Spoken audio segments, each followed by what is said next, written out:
ওই রাস্তা দিয়ে আমরা এলাম। এখানকার পাহাড়ের রাস্তাটা গোল গোল, মানে পাহাড় আছে, পাহাড়ে মানে রাউন্ড দিয়ে দিয়ে রাস্তা বলে অনেকটা বেশি। যদি স্ট্রেট হতো তাহলে অনেক কম হতো। পাহাড়ে তোমার রাউন্ড রাউন্ড দিয়ে আসতে হয় বলে এই জন্য রাস্তা একটু বেশি। হ্যাঁ, আমাদের কৃষ্ণ, হর হর মহাদেব। এই সবাই হাঁটছে, যাচ্ছে।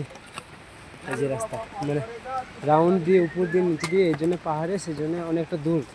যদি স্ট্রেট হতো তাহলে অনেকটা কাছে হতো, কিন্তু স্ট্রেট না বলে আর উঁচুতে অনেকটা উঁচু উঁচু উঠতে হয় বলে লটিটা প্রয়োজন অবশ্যই দরকার। এই যে পাহাড়।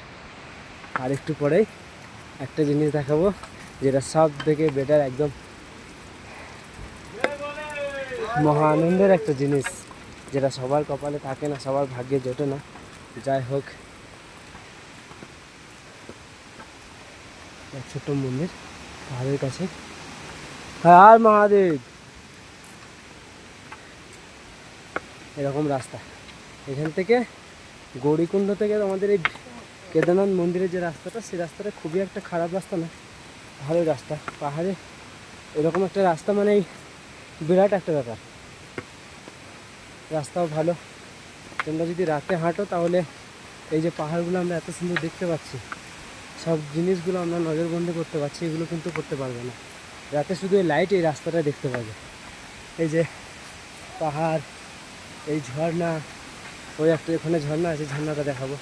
সুন্দর একটা পরিবেশ লাগবে যদি তোমরা দিনের বেলায় বা ভোরের থেকে হাঁটতে লাগো। সকালবেলা হাঁটতে লাগলে তো লেট হয়ে যাবে। যদি তোমরা শুধু গভীরটা দেখো, শুধু অনুভব করো, একটা দারুণ একটা ব্যাপার। এই সকালে এইরকম একটা দৃশ্য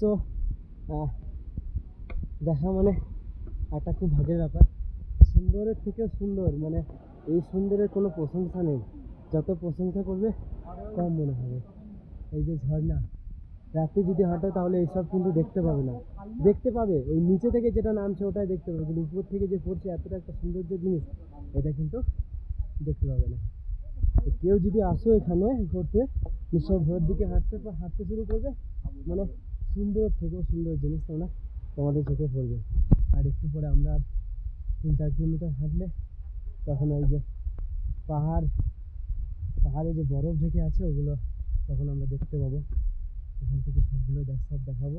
পুরো রাস্তাটা একটা আলাদা একটা সৌন্দর্য, খুব সুন্দর।